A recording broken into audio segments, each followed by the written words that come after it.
सभी को नमस्कार। एस्टेट टीजीटी पीजीटी क्लासेस में आपका एक बार फिर से स्वागत है और आशा करती हूँ कि आप सब लोग स्वस्थ होंगे।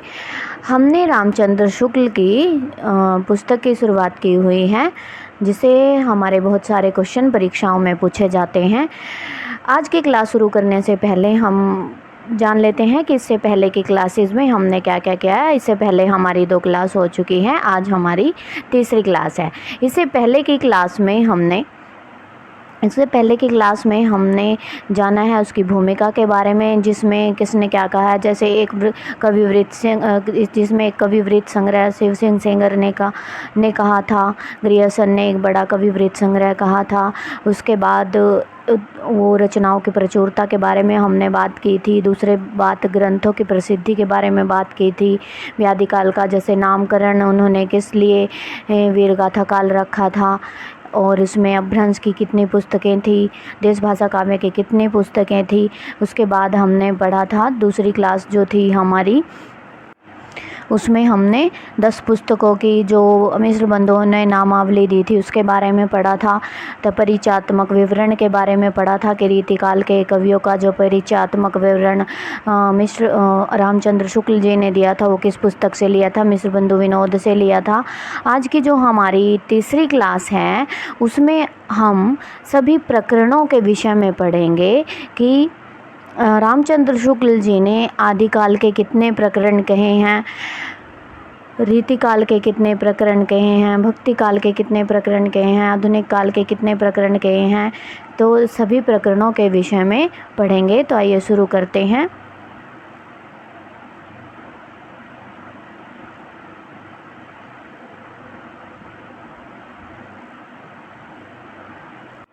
शुक्ल जी ने आदिकाल को 4 प्रकरणों में बांटा है। कितने प्रकरणों में विवेचित किया है? 4 प्रकरणों में। और जिसका टाइम क्या रखा है? 1050 से 1375 ईस्वी। शुक्ल जी ने आदिकाल को कितने प्रकरणों में बांटा है? 4 प्रकरणों में। यहीं से हमारा फर्स्ट क्वेश्चन बन जाता है कि आदिकाल को कितने प्रकरणों में बांटा है शुक्ल जी ने? 4 प्रकरण में। प्रकरण 1 में सामान्य परिचय में, यानी कि आदिकाल की जो शुरुआत है उन्होंने बोध से हम्मेर तक का जो था उल्लेख था उसके बारे में बात करते हैं। विद्यापति खुसरो के बारे में बात करते हैं। ये प्रकरण 1 में आता है हमारा। और प्रकरण 2 में क्या आता है? अपभ्रंश काव्य की, जिसमें सिद्धों ने, नाथों ने और जैन साहित्य आदि आते हैं हमारे अपभ्रंश काव्य में। मतलब ये नहीं है कि वो सिर्फ जो जनता थी वो देसी भाषा में ही बात करती थी। जो उस समय में उस अपभ्रंश काव्य था, उस समय में जो जनता थी वो क्या करती थी? देसी भाषा में ही बात करती थी। और जो तात्कालिक जो कवि थे उनका जो काव्य था, जैसे सिद्धों का काव्य, नाथों का काव्य, जैनों का काव्य, ये सब क्या था? ये सब हमारा अपभ्रंश था। अब फिर आता है हमारा तीसरा देश भाषा काव्य और रासो काव्य। क्या आता है? देश भाषा काव्य और रासो काव्य, रासो साहित्य से ही शुक्ल जी आदिकाल की शुरुआत मानते हैं। किससे मानते हैं? आदिकाल की शुरुआत, जहाँ पर वो टाइम देते हैं 1050 से 1375 ईस्वी। इन दोनों प्रकरणों से नहीं मानते हैं, पहले प्रकरण और दूसरे प्रकरण से नहीं, प्रकरण 3 से वे आदिकाल की शुरुआत मानते हैं। फिर चौथे नंबर पे आता है हमारा प्रकरण 4, फुटकल रचनाएं। क्या आता है? फुटकल रचनाएं, जिसमें खुसरो और विद्यापति के पदावली के विषय में हम पढ़ेंगे। फुटकल रचनाओं में, यानी कि खुसरो जी आगे, विद्यापति जी आगे। फुटकल रचनाएं ये हो जाती थी कि वो जो कवि थे वो किसी विशेष प्रवृत्ति से नहीं जुड़े थे, वे अपने आप को स्वतंत्र मानते थे। क्या मानते थे? स्वतंत्र मानते थे, यानी अपने हिसाब से लिखते थे, अपने हिसाब से, अपने मन के मुताबिक ही लिखते थे। जैसे पहेलियाँ लिख दिया, मुकरिया लिख दिया, संस्कृत में कुछ लिख दिया, अपने अनुसार ही, अपने मन के अनुसार ही ये कैसे कवि थे? स्वतंत्र कवि थे। तो आदिकाल को शुक्ल जी ने कितने भागों में बांटा है? कितने प्रकरण में बांटा है? 4 प्रकरण में बांटा है। कितने प्रकरण में बांटा है? 4 प्रकरण में। आगे आ जाता है हमारा भक्ति काल। क्या आता है? भक्ति काल। भक्ति काल का जो हमारा समय है 1375 से 1700 तक। कितना है? 1375 से 1700 तक। यानी ये नहीं है कि इससे पहले भी कवि जो थे भाई वो भक्ति नहीं करते थे, पर इस काल में भक्ति काल से संबंधित साहित्य लिखा गया। क्या था? भक्ति काल से संबंधित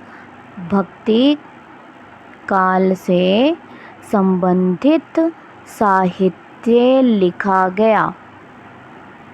पहले भी भक्ति करते थे लोग, ऐसी बात नहीं है, पर साहित्य की रचना जो भक्ति काल में हुई, भक्तिकालीन साहित्य से संबंधित इस काल में बातें आती हैं। जैसे इसको कितने प्रकरणों में बांटा है? शुक्ल जी ने इसको 6 प्रकरणों में बांटा है। कितने प्रकरणों में बांटा है? 6 प्रकरणों में। आदिकाल को कितने में बांटा था? 4 प्रकरण में। कितने प्रकरण में? 4 प्रकरण में। और भक्ति काल को कितने प्रकरण में बांटा है? 6 प्रकरण में, जिसमें सबसे पहले आता है सामान्य परिचय। क्या आता है? सामान्य परिचय। फिर आता है निर्गुण धारा। फिर आता है प्रकरण 3 में सूफी शाखा, प्रकरण 4 में सगुण धारा यानी कि राम भक्ति, और फिर आता है सगुण धारा कृष्ण भक्ति। राम भक्ति जैसे कि रामानंद वगैरह जी थे उनके बारे में है, और फिर कृष्ण भक्ति शाखा में जो कवि हुए हैं उनके विषय में है। और फिर आ जाता है हमारा प्रकरण 6 सगुण धारा। और ये जो सगुण धारा है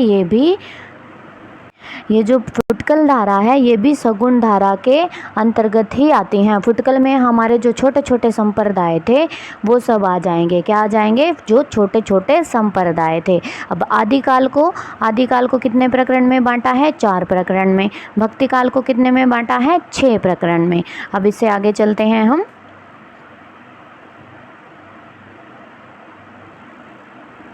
फिर आ जाता है हमारा प्रकरण 3। कौन सा आता है? प्रकरण 3 यानी कि रीतिकाल। सबसे पहले था आदिकाल, उसके बाद था भक्तिकाल, और फिर आ जाता है हमारा रीतिकाल। रीतिकाल को कितने प्रकरण में बांटा है? 3 प्रकरण में, यानी जो सबसे छोटा प्रकरण है। सबसे छोटा प्रकरण कौन सा है? छोटे प्रकरण किसके हैं? रीतिकाल के हैं। किसका प्रकरण है? रीतिकाल का। इसमें सबसे पहले आता है सामान्य परिचय। क्या आता है? सामान्य परिचय, जिसमें कि उनकी जो कवियों की जो रचनाएं थी, सामान्य परिचय में जो सामान्य जो कवि थे उनके जो लक्षण थे, जैसे कोई सिद्ध कवि था, रीति सिद्ध हो गया, रीतिबद्ध हो गया, रीति मुक्त कवि हो गए, ये सब। और रीतिकाल क्या है, रीतिकाल के सारी जो विशेषताएं वगैरह थी, इस सब के बारे में आता है। फिर आता है हमारा रीति ग्रंथकार। क्या आता है? रीति ग्रंथकार, कि यानी जो रीतिकाल के जो कवि थे उन्होंने क्या प्रबंध रचनाएं लिखी हैं, सिंगारिक रचनाएं लिखी हैं। जो सिंगारी कवि हैं, कोई सूक्तिकार है, इसके बारे में आता है। क्या क्या आता है? जो मतलब रीतिकाल के जो ग्रंथकार है उसमें कोई प्रबंध रचनाएं लिखी गई हैं, कोई सूक्तिकार है, सिंगारिक कवि हैं, इन सब के बारे में रीति ग्रंथकार में आता है। उसके बाद आता है रीतिकाल के अन्य कवि। क्या आता है? रीतिकाल के अन्य कवि, जिसमें कवियों का परिचयात्मक वर्णन दिया हुआ है। उसके बाद सबसे लास्ट में आता है हमारा आधुनिक काल। क्या आता है? आधुनिक काल यानी कि प्रकरण नंबर 4। क्या आता है? प्रकरण नंबर 4। प्रकरण 4 में आचार्य शुक्ल ने आधुनिक काव्य को 4 प्रकरण और 3 उत्थान काल में बांटा है। कितने में बांटा है? 4 प्रकरण और 3 उत्थान काल में विभाजित किया है। इसको बहुत ही ध्यान से देखना है कि आधुनिक काव्य पहले है। आधुनिक कालखंड में सबसे पहले आता है हमारा आधुनिक काव्य। क्या आता है? आधुनिक काव्य आता है। आधुनिक काव्य को 4 प्रकरण में और 3 उत्थान काल में विभाजित किया है शुक्ल जी ने। किसमें? पहले है आधुनिक काव्य। आधुनिक काव्य को 4 प्रकरण में और 3 उत्थान काल में विभाजित किया है।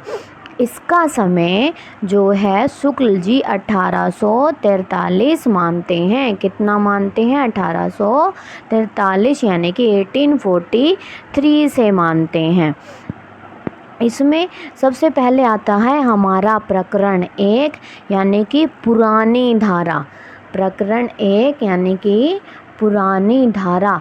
पुरानी धारा में मतलब ये नहीं है, मतलब पुरानी धारा के जो कवि थे वो पुरानी मतलब भक्ति काल और रीति काल को अपना नहीं पाए थे। क्या आ जाएगा? जो पुरानी धारा के जो कवि थे वे भक्ति काल और रीति काल को नहीं अपना पाए थे, मतलब जो अपनी भक्ति परक और श्रृंगारिक परक रचनाएं ही कर रहे थे अपनी ही भाषा में, ये सब आ जाएगा। और इसमें क्या है? संवत 1925। क्या आ जाएगा? 1900 से 1925। अगर वैसे माने हम तो आ जाएगा हमारा 1843 से 1868।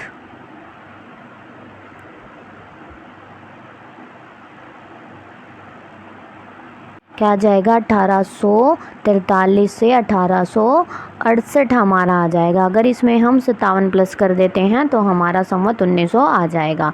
तो ईस्वी कितनी होगी हमारी? 1843 से 1868 होगी। फिर आ जाता है हमारा प्रकरण 2। क्या आ जाता है? प्रकरण 2 यानी कि प्रथम उत्थान काल। क्या आ जाता है? प्रकरण 2 नई धारा प्रथम उत्थान काल। क्या आएगा? नई धारा प्रथम उत्थान काल आ जाएगा प्रकरण 2 में। प्रकरण 1 में क्या है? पुरानी धारा है। प्रकरण 1 में क्या है? पुरानी धारा है। और प्रकरण 2 में क्या आ जाता है हमारा? प्रथम उत्थान काल। क्या आ जाएगा? प्रथम उत्थान काल। ये तो सिंपल हो गया हमारा। 1843 से 1868 आ जाएगा हमारा। क्या होगा? 1843 से 1868 किस में आ जाएगा? पुरानी धारा में। फिर जो प्रकरण 2 है इसमें प्रथम उत्थान काल है। जैसे शुक्ल जी ने कहा है, शुक्ल जी ने, देखिए एक बार फिर से देख लेते हैं। आधुनिक काव्य को 4 प्रकरण में और 3 उत्थान काल में विभाजित किया है। प्रकरण कितने हैं आधुनिक काव्य में? 4 हैं। कितने हैं? 4 हैं। 4 प्रकरण हैं। और उत्थान काल कितने हैं? पुरानी धारा को तो उन्होंने क्या कहा है? प्रकरण 1, सिर्फ प्रकरण कहा है। क्या कहा है? सिर्फ प्रकरण। समय कितना है? 1843 से 1868। कितना समय है? 1843 से 1868। फिर है जो प्रकरण 2। प्रकरण 2 में नई धारा जब आ जाती है, नई धारा को उन्होंने क्या माना है? प्रथम उत्थान काल। क्या माना है? प्रथम उत्थान काल। नई धारा से हमारा प्रथम उत्थान काल शुरू हो जाता है कि यानी उत्थान 1। उत्थान 1 जिसका समय है 1925 से 1950 यानी कि 1868 से 1893। ये था हमारा 1843 से 1868। और प्रथम उत्थान काल यानी कि प्रकरण 2, ये तो प्रकरण 1 था, ये आ जाएगा हमारा प्रकरण 2। इसमें प्रथम उत्थान काल में 1868 से 1893। फिर आ जाता है हमारा प्रकरण 3। क्या आता है? प्रकरण 3 और द्वितीय उत्थान काल। यहाँ पर 2 है पहला उत्थान काल, यहाँ पर 3 है द्वितीय उत्थान काल 1950 से 75 तक, यानी कि 1893 से 1918 तक। पहला था 1843 से 1800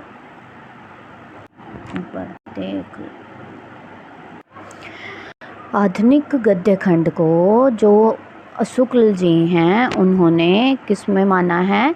आधुनिक उत्थान काल में माना है। यानी जो प्रकरण 1 और प्रकरण 2 है ये पूर्व गद्य की अवस्था है। किसकी है? पूर्व गद्य की अवस्था, जिसमें मतलब जो रचनाकार थे, जो रचनाएं कर रहे थे, यानी जो पहले से चली आ रही थी उसमें ही रचनाएं कर रहे थे।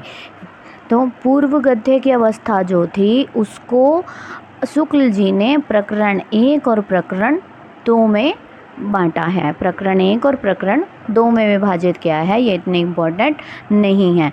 फिर आता है गद्य का उत्थान काल। क्या आता है? पूर्व के बाद आता है गद्य का उत्थान काल। क्या आता है? उत्थान काल। काव्य का था, काव्य को उन्होंने माना था 1868 से। कितने से माना था? 1868 से। अब आता है हमारा गद्य का, किसका? गद्य का उत्थान काल। इसको इन्होंने कितने से माना है? 1867 से, यानी कि 67 से। कितने से माना है? 1867 से, यानी 1867 से। काव्य को किस में था? 1868 में, और गद्य का क्या है? 1867 में। इसका देख लेते हैं। इसका है प्रथम उत्थान काल में इन्होंने क्या कहा है? 1867 से 1893 तक, यानी प्रकरण 1 गद्य का प्रवर्तन सामान्य परिचय, और प्रकरण 2 में गद्य का प्रवर्तन, और प्रकरण 3 में गद्य का साहित्य प्रसार।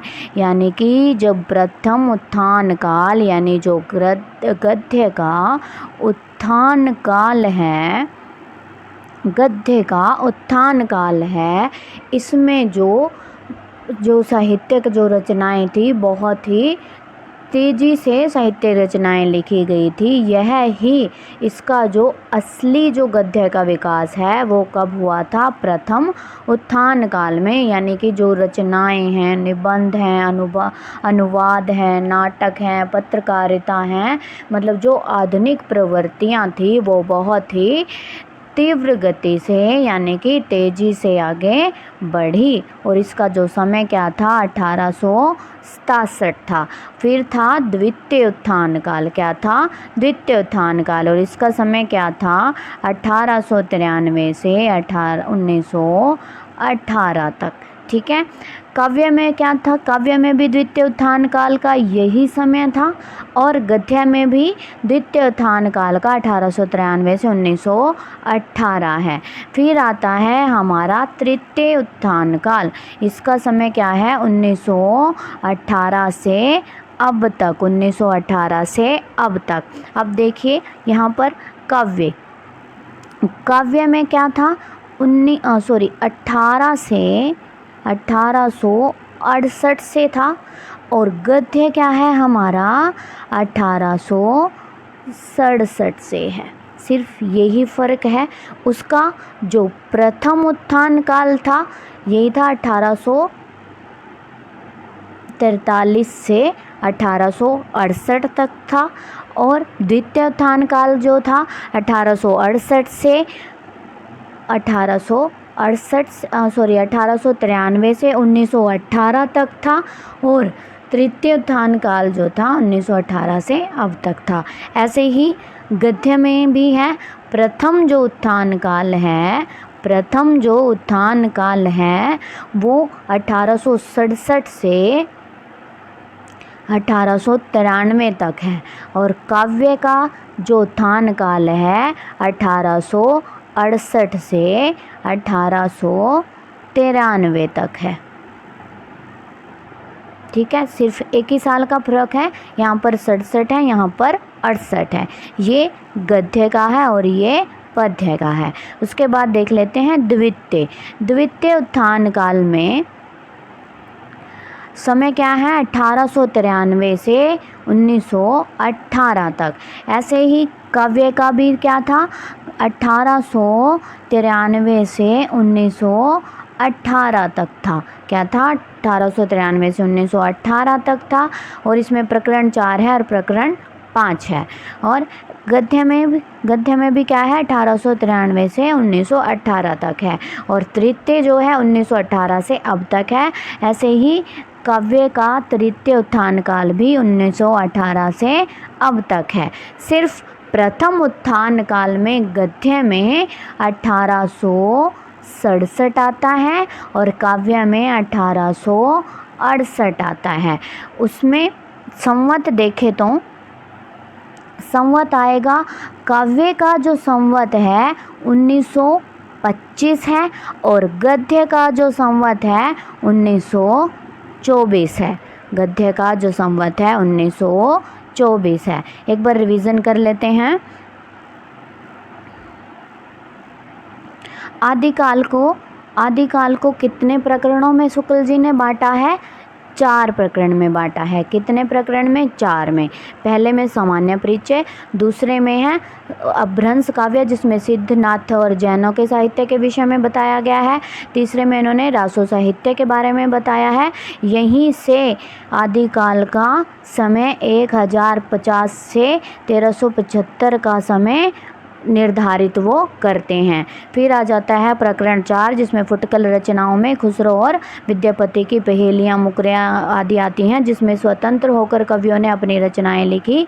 उसके बाद आता है प्रकरण 2 जिसमें भक्ति काल आता है। भक्ति काल में कितने प्रकरण बताए थे 6 प्रकरण बताए थे। कितने प्रकरण बताए थे 6, जिनमें सामान्य परिचय, निर्गुण धारा, सूफी शाखा, सगुण धारा, राम भक्ति, सगुण धारा में ही कृष्ण शाखा और सगुण धारा में ही फुटकल धाराएं आ जाती हैं। आदिकाल के प्रकरण कितने थे 4 थे और भक्ति काल के प्रकरण कितने हैं 6 हैं। उसके बाद है रीतिकाल। रीतिकाल के प्रकरण कितने थे 3 थे। कितने थे 3 थे। सामान्य परिचय, रीति ग्रंथकार और रीतिकाल के अन्य कवि। उसके बाद देख लेते हैं हम आधुनिक का जो प्रथम उत्थान यानी पुरानी जो धारा थी उसमें प्रकरण 4 और 3 उत्थान काल थे। कितने थे 3 उत्थान काल। पुरानी धारा का तो प्रकरण 1 था 1843 से 1868 था हमारा। कितना था 1843 से 1868 था। फिर प्रकरण 2 में नई धारा का प्रथम उत्थान काल था। प्रथम उत्थान काल 1868 से 1893 तक था। नई धारा का द्वितीय उत्थान काल प्रकरण 3 में 1893 से 1918 तक था और 1918 से अब तक तृतीय उत्थान काल था। फिर था आधुनिक काल का गद्य खंड। गद्य खंड में पूर्व गद्य अवस्था में प्रकरण 2 थे। कितने थे प्रकरण 2 थे। और प्रथम उत्थान काल है इसका जो समय था 1867 था। काव्य का 1868 था और गद्य का 1867 था। प्रथम उत्थान काल में कितने प्रकरण थे 3 थे। कितने थे प्रकरण 3 थे। उसके बाद द्वितीय उत्थान काल में कितने प्रकरण हैं 2 हैं। प्रकरण 4 और प्रकरण